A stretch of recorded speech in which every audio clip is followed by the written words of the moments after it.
Buen día, mi nombre es Luz María Danieli Delgadillo Medrano. A través del presente video se abordará la defensa del protocolo de investigación, factores de riesgo asociados a síndrome de flujo vaginal en mujeres mayores de 18 años que asisten a la consulta externa ginecológica del Hospital Berta Calderón Roque de agosto a noviembre del año 2023.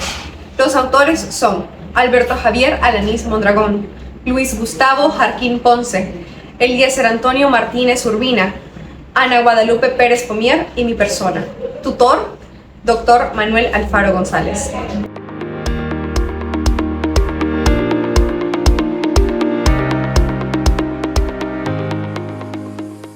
El síndrome de flujo vaginal es un proceso infeccioso vaginal que posee diversas etiologías. En ocasiones suele ser asintomático o bien presentar sintomatología leve. Se caracteriza por la invasión y multiplicación de cualquier microorganismo en el área genital, que no forma parte de la flora normal de esta, y como resultado genera un desbalance ambiental en el ecosistema vaginal.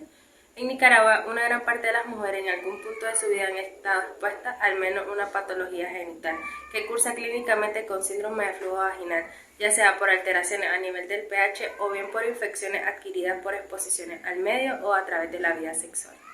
Entre los elementos causales más relevantes se encuentra el tipo y la calidad de ropa interior utilizada y los hábitos relacionados a conductas sexuales. Por ende, este estudio pretende conocer los factores asociados al síndrome de flujo vaginal y con este establecer una asociación causal o protectora entre el síndrome descrito, los elementos mencionados y diversos agentes que podrían o no influir en el desarrollo del mismo. En un estudio realizado en Perú sobre los factores de riesgo asociados a síndrome de flujo vaginal, se encontró que los factores predisponentes de mayor significancia para el desarrollo de este síndrome son los hábitos de higiene, el número de parejas sexuales, y a mayor pareja, mayor riesgo, edad de inicio de vida sexual activa e infección previa. Este estudio determinó que el 90.1% de las mujeres de este estudio presentaban en algún momento de su vida síndrome de flujo vaginal.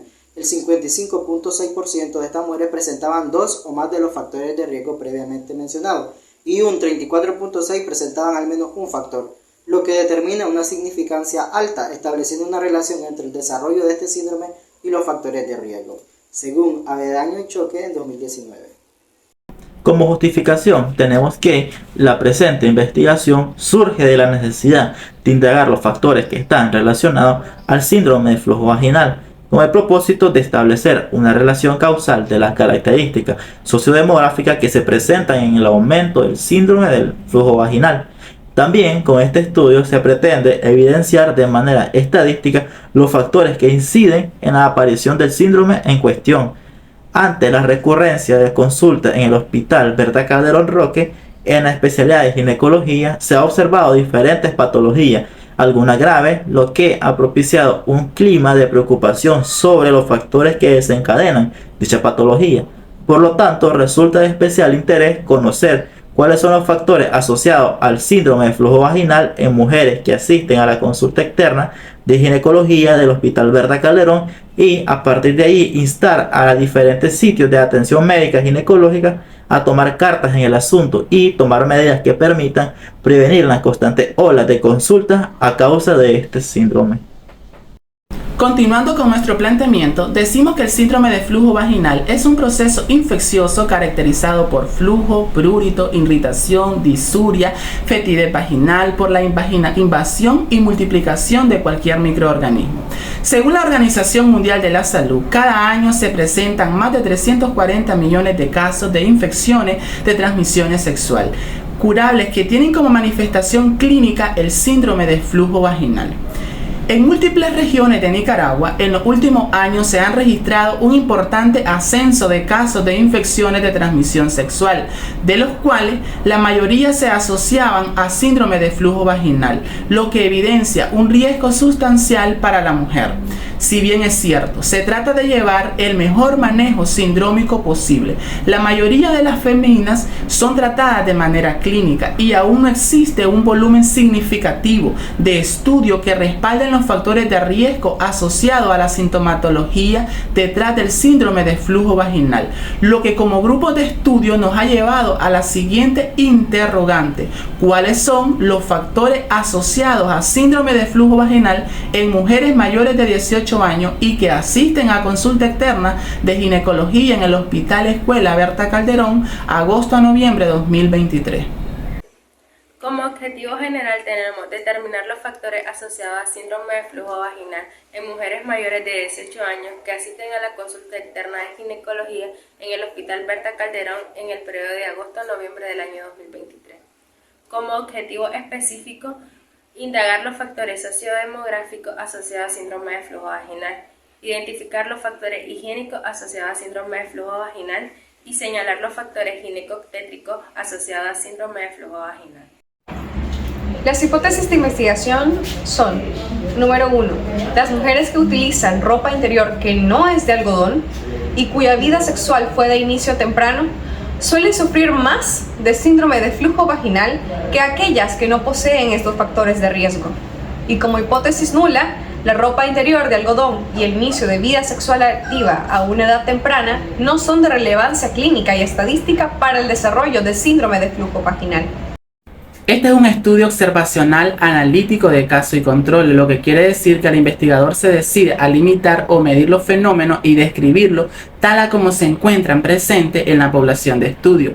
Pretende descubrir una relación causal entre dos fenómenos naturales en un determinado corte de tiempo.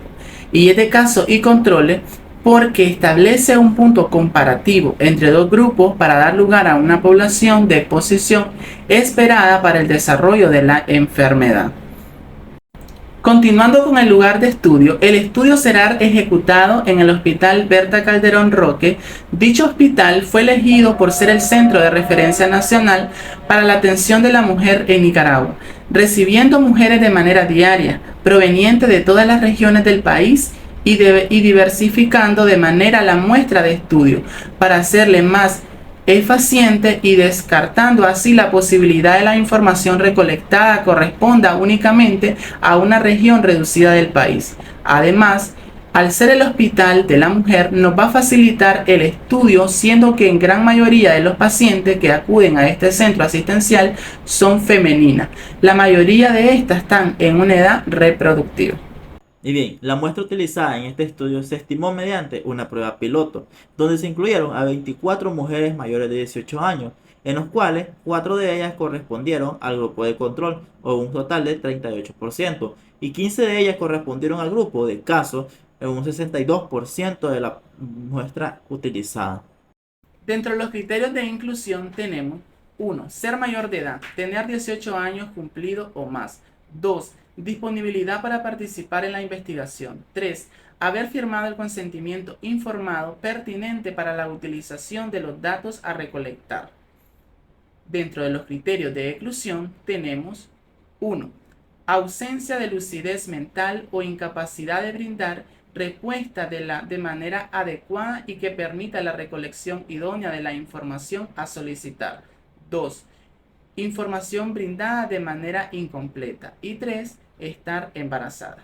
Las variables que se desarrollaron y se aplicaron en este estudio fueron las siguientes: edad, la cual fue aplicado a féminas mayores a 18 años, grupos étnicos, el cual fue a todo aquel que se presentara en el estudio, religión de cada fémina, estado civil, ya sea casada, soltera, viuda o acompañada, nivel académico, procedencia, si es de rural, urbano o suburbano. La realización de higienes con duchas vaginales, haciendo énfasis en el tipo de la ducha realizada y la frecuencia con que se realiza. Hábitos miccionales enfocados en la cantidad de veces que se aguanta las ganas de orinar y la frecuencia que lo hace. La ropa interior, describiendo el material y el tipo de prenda. La vestimenta, el tipo de prenda y el ajuste de esta prenda. La edad de menarca, irregularidades menstruales, inicio de las relaciones sexuales, número de parejas sexuales, antecedentes de síndrome de flujo vaginal, el cual es la variable más importante del estudio, y el uso de métodos anticonceptivos, además los antecedentes obstétricos como la cantidad de gesta, la cantidad de parto y las cantidades de cesárea, y además la cantidad de abortos que ha tenido la mujer encuestada. Se realizó una prueba piloto en donde 24 féminas fueron expuestas a un cuestionario. De estas, el 38%, que equivale a 9 mujeres, fueron controles, es decir, mujeres que nunca en su vida han sido expuestas a síndrome de flujo vaginal, que nunca lo han sufrido. Y el 62%, que equivale a 15 mujeres, en algún punto de su vida, en una o más ocasiones, han sufrido de síndrome de flujo vaginal. A través del cuestionario se llegó a la conclusión que hay una mayor incidencia de síndrome de flujo vaginal entre las edades de 18 a 23 años. Igualmente, en féminas que se encuentran solteras versus aquellas que ya se encuentran en una relación estable o casadas.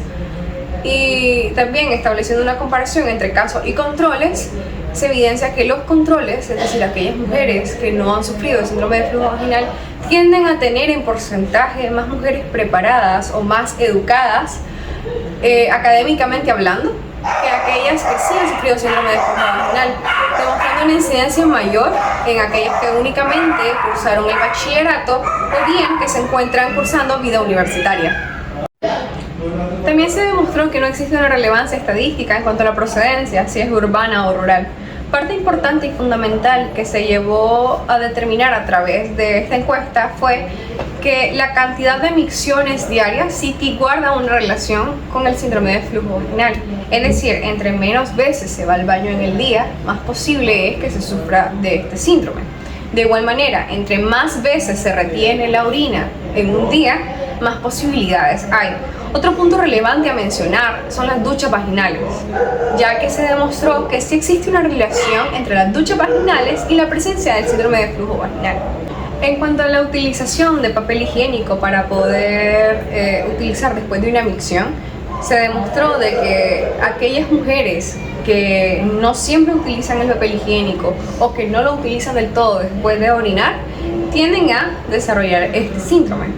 Otro punto relevante a mencionar es que en comparación de ambos grupos no se obtuvo, ¿verdad?, datos que sugiriesen que el tipo de ropa interior, el ajuste de las prendas utilizadas o la tela de las mismas tengan una relación con el síndrome de flujo vaginal, ya que ambos grupos, tanto los casos como los controles, tenían porcentajes muy similares en la utilización de diferentes prendas y tipos de tela, y pues consideramos de que no existe una relevancia como tal.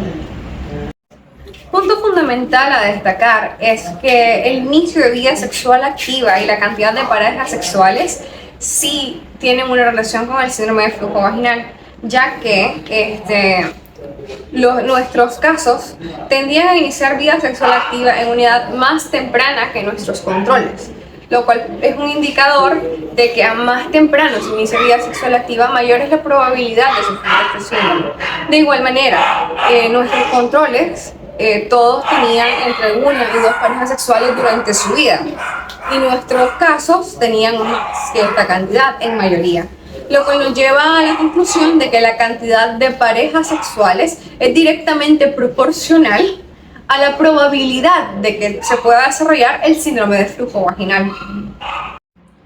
Finalmente, se evidenció que el tipo de método anticonceptivo es bastante relevante, siendo que en nuestro grupo de casos pudimos encontrar de que un porcentaje importante, que corresponde al 27% de las féminas entrevistadas, que corresponden a nuestros casos, no utilizaba ningún método anticonceptivo. Y si utilizaba, eran métodos que no eran de barrera. Únicamente el 27% utiliza métodos de barrera, en contraste con las mujeres que corresponden a nuestro grupo control, de las cuales el 57% utilizan métodos de barrera. Entonces, el tipo de método anticonceptivo utilizado tiene relevancia al momento del desarrollo del síndrome de flujo vaginal. Y finalmente, pero no menos importante, está la presencia o ausencia de embarazo a lo largo de la vida de la mujer. Y se demostró que en las mujeres que en algún momento en su vida han estado embarazadas, es más posible el desarrollo de este síndrome, evidenciando que el 47% de nuestros casos han estado embarazadas. Sin embargo, solamente el 27% de nuestros controles lo han estado.